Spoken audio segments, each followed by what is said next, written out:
শহরে এখন বৃষ্টি হচ্ছে। মেইন রোডে প্রাইভেট কারে চড়ে একটি পরিবার রাজশাহীতে যাচ্ছে। বৃষ্টির বজ্রপাতের জন্য পরিবারের ছোট মেয়েটি ভয় পাচ্ছে। সদ্য তাদের বাবা ঢাকা থেকে রাজশাহীতে ট্রান্সফার হয়েছে। বজ্রপাতের বিকট আওয়াজে পরিবারের ছোট মেয়েটি তার মাকে জড়িয়ে ধরল। পরিবারের বড় কর্তা ড্রাইভারের পাশে বসে আছেন। পরিবারের বড় মেয়েটি গাড়িতে জানালার পাশে বসে বই পড়ছে।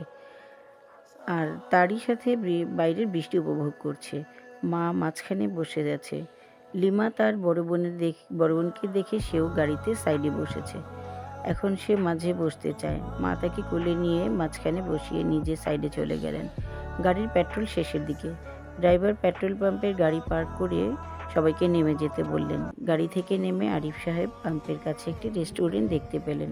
সেখানেই আজ দুপুরের খাবার খাওয়ার সিদ্ধান্ত নেন। পেট্রোল ভরা হয়ে গেলে ড্রাইভার সহ তারা সেখানে নেমে যায়। নেমে খাওয়া শেষ হলে তারা আবার গন্তব্যের উদ্দেশ্যে রওনা দেয়। আকাশ মেঘাচ্ছন্ন, ঝিরঝির করে বৃষ্টি পড়ছে। লিমা মায়ের কোলে ঘুমিয়ে পড়ে। আমেনা বেগম তার মেয়ে রুমিকে বললেন, তুমি কি তোমার সব বই এনেছো? রুমি বলল, হ্যাঁ, গাড়ির ডিকিতে একটি গোলাপি রঙের লাগেজে ভরা আছে। মার এমন বলার কারণ হলো সামনেই রুমির অর্ধবার্ষিক পরীক্ষা। রুমি বর্তমানে রাজশাহী গার্লস স্কুল অ্যান্ড কলেজে পড়ছে। গত বছর সে ভর্তি হয়েছে।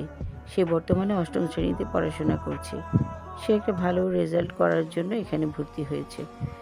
এখানে সে দাদা দাদি চাচিদের কাছে থাকে, চাচা চাচিদের কাছে থাকতো। সদ্য তার বাবা অর্থাৎ আরিফ সাহেবের রাজশাহীতে ট্রান্সফার হয়েছে। আরিফ সাহেব একজন পুলিশ অফিসার, কিন্তু আমিনা বেগম ঢাকারই মেয়ে। সেখানেই আরিফ সাহেবের সাথে আমিনা বেগমের পরিচয়, আর পরিচয় থেকে বিয়ে হয়। তাদের বড় মেয়ের নাম রুমি আর ছোট মেয়ের নাম লিমা। গত বছর আসার সময় রুমি কিছু গল্পের বই আনতে ভুলে গিয়েছিল। সে যখন শুনেছে তার বাবা রাজশাহীতে ট্রান্সফার হয়েছে, তখন থেকে সে তাদেরকে আনতে যেতে চায়। আরিফ 2 দিনের ছুটি নিয়ে রাজশাহীতে আসে মেয়েকে নিয়ে যাওয়ার জন্য। তারই সাথে শহরে একটি ভালো মানের বাসাও খুঁজতে থাকে।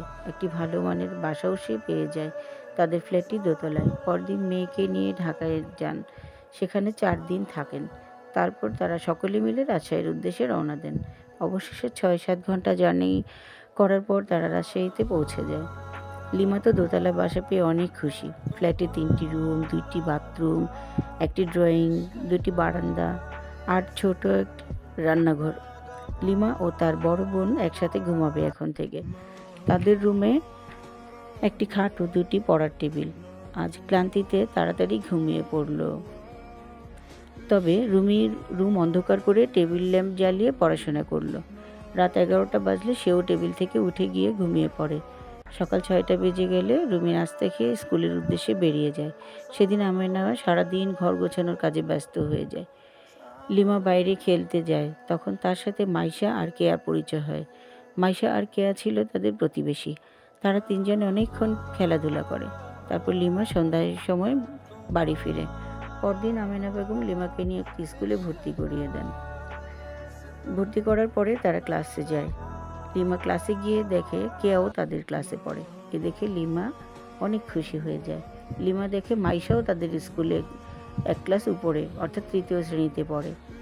তারা ওই দিন একসাথে 3 জন বাড়ি ফিরে আসে। লিমা আজকের দিনের ঘটনাগুলো তার বোন রুমিকে বলতে থাকে। রুমি শুনে একটি মুচকি হাসি দেয়। আমেনা বলছিল যে ছোট হলেও আমেনাকে একটি চাকরি করতে হবে, কারণ সে ছিল মাস্টার্স পাস। সে ঘরে বসে বেকার থাকতে চায় না। আমেনা লিমা যে স্কুলে পড়ে সেই স্কুলে একটি চাকরিও পেয়ে যায়। সেই স্কুলটি একটি কিন্ডারগার্টেন হওয়ায় তাই তার চাকরিটি পেতে বেশি সুবিধা হলো। প্রতিদিন মা মেয়ে একসাথে বাড়ি ফিরত।